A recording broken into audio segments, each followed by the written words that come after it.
SCP-5909. SCP-5909 is about to blow your mind. You liked Ocean Bug? Wait until you get a load of Outer Space Bug. That's right, SCP-5909 is a bug, some kind of crustacean specifically, that lives in space and is about 2.1 light-years in length. While it's not exactly going to eat the entire Milky Way galaxy for brunch, since the Milky Way is about 50,000 space bugs big lined up end to end, it could definitely crush the Earth without much thought. It goes without saying then that this intergalactic shrimp isn't something that can be contained. Instead, the Foundation handles the situation by doing what it does best, destroying any evidence of the monster it finds. The good thing about the interstellar oceanic insect is that it shows no sign of life. It has remained in a fixed position since its discovery, roughly 7.1 light-years away from our solar system. At least it was until 2025. Now it's hurtling toward Earth at 120,000 kilometers per second. I'm still not totally convinced that Mega Shrimp wasn't just a piece of someone's taco that fell on an observational telescope, but I digress. It was discovered in 2020, and the Foundation became aware of it when the discovering scientist tried to publish what he found, as though we didn't have enough going on that year. The only hope they have of eliminating our lovely Lovecraftian shellfish is to shoot a few SCPs into space at it and remove it from reality altogether. Godspeed, monsters.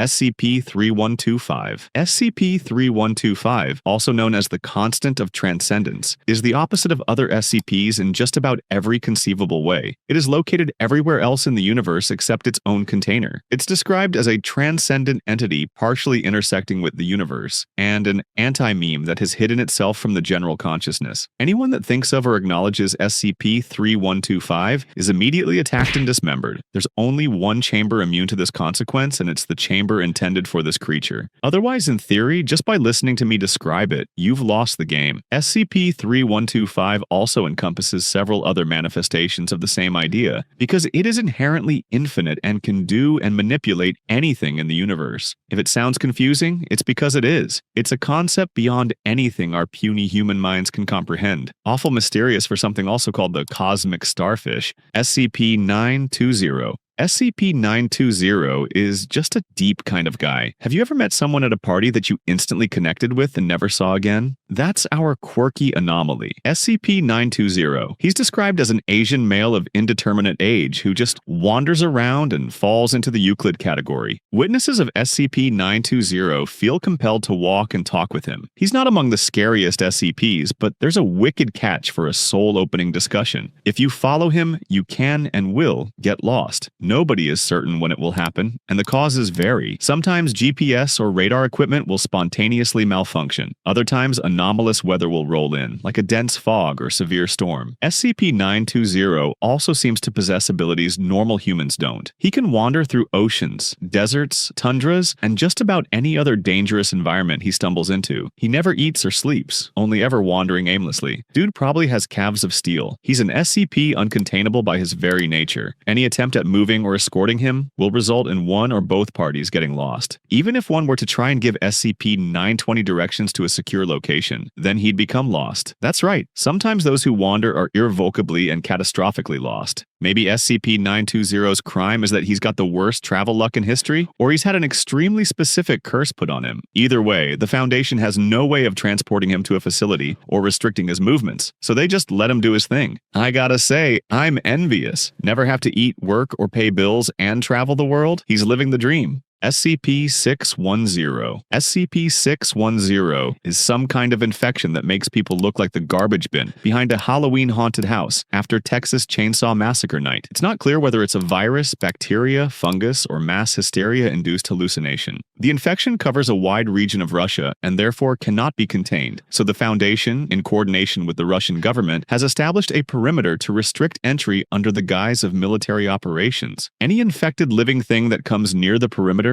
is immediately destroyed, and if an uninfected life form comes in contact with an infected one, it's delivered a lifetime supply of gunpowder and lead, if you catch my drift. The infection is of the Cater classification and primarily spread through physical contact, but has also been found to be airborne. The first signs of infection consist of itching, rash, and skin sensitivity. The victim will develop heavy scar tissue over their entire body within a few short hours, sometimes faster. It'll kill the victim for 3 minutes, then they'll reanimate, moving and functioning functioning at twice the speed of a normal human. The scar tissue starts undulating and moving on its own, sometimes growing additional limbs or warping the shape of the victim's head. If I had to learn and imagine that, then so do you. It also will aggressively seek out aid and in doing so infect others. It does seem to only affect humans, so luckily no cute little bunny rabbits are out there turning into heaving masses of zombie scar tissue. So far, the perimeter of the infected area has successfully remained secure, but there are some caves under the settlement where infected individuals could escape. It's one of the many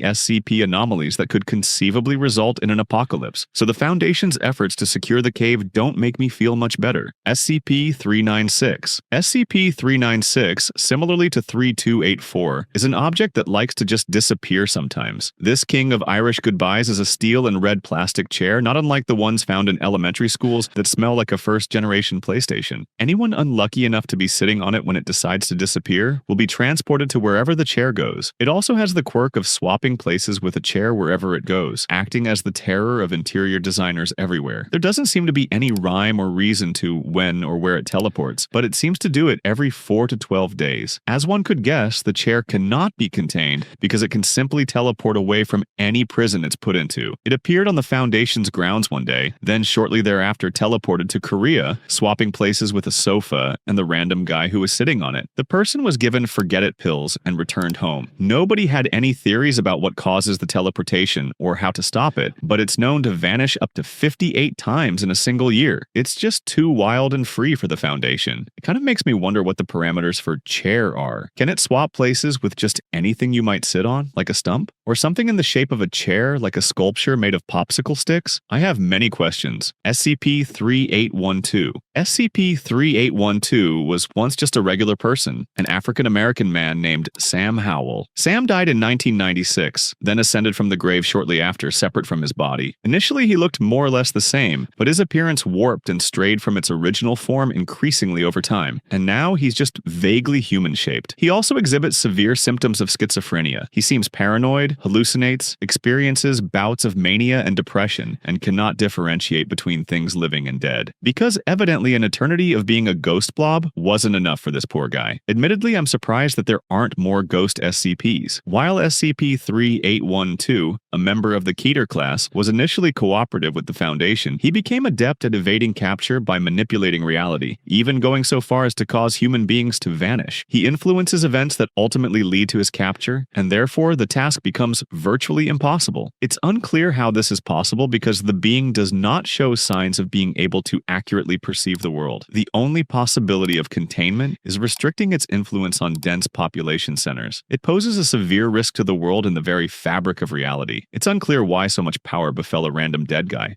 SCP-169. SCP-169 is a marine creature of unreasonable size known as Leviathan and belongs to the Keter class. It's so huge the Foundation initially discovered it when investigating paranormal activity on an archipelago, only to find that it, yes, as in the archipelago, was moving faster than could be explained by regular continental drift about 1 kilometer a week. For Americans, that's just under 2 miles. Don't worry, you'll catch up to the rest of the world one day. They found that it had legs, big ones. That means it's a living thing that's at least 2,000 kilometers long. It's certainly the largest creature on the planet and no easier to contain than the continent of Australia. Stories by sailors have been passed down through generations of the giant, but naturally nobody took the stories seriously. Why would you? Sailors get a little strange once they've been out on the sea long enough. The SCP Foundation describes it as an arthropod, so basically an enormous primordial bug. The Foundation believes that it's existed since the Precambrian era, as though it's some dinosaur bug that just never stopped growing. It doesn't seem to have any malintent, but the SCP Foundation, in coordination with the American government, has taken steps to suppress any knowledge of the creature and any accidental discovery from the scientific community. It's not an easy task since it moves, breathes very slowly, and makes soul-shaking sounds, which the Foundation aims to suppress at all costs. Basically, nothing else is known about its habits, including what it eats. I'd be surprised if it wasn't gobbling whales. The land on its back is thought to be uninhabited, other than a robust population population of endangered birds. It's unclear why the Foundation guards his whereabouts so closely, since it seems unlikely it would ever climb onto land. Maybe I'm weird, but I think he's just a sweetie pie. A sleepy state secret cutie patootie. SCP-3284. SCP-3284 is just a little silver ball bearing that weighs about 67 grams. The Foundation keeps it in a small metal box. That's proven to be a mostly worthless effort because it likes to spontaneously relocate within 15 minutes of being placed in it. In fact, Foundation employees are assigned containment duty of SCP-3284 in 5-hour shifts. This one's for you, quantum mechanics fans. Probably has something to do with quantum entanglement, right? The anomaly was originally part of a malfunctioning door to an experimental containment chamber on the SCP facility campus. Whenever employees couldn't locate the issue with the door, it was because this idiot ball bearing started causing problems for no reason at all. Initially, Foundation members assumed that the anomalous nature of it was to cause mechanical malfunction, but when it started teleporting, they discovered that the entire function of this anomaly is to not be contained. It isn't dangerous, it can't teleport anything other than itself. Its behavior is mostly unpredictable and totally uncontrolled, and it only ever travels a few meters at most. It's almost as elusive as that one washer missing from my IKEA package. Have any of you successfully put together a piece of IKEA furniture? I got a glass cabinet together, so I'd like to see you beat that. Thanks so much for watching. Don't forget to like and subscribe. The more I learn about this topic, the more I wonder why anyone would apply to work for the SCP Foundation in the first place. Seems like more trouble than it's worth. What do you want me to cover next? Let me know in the comments.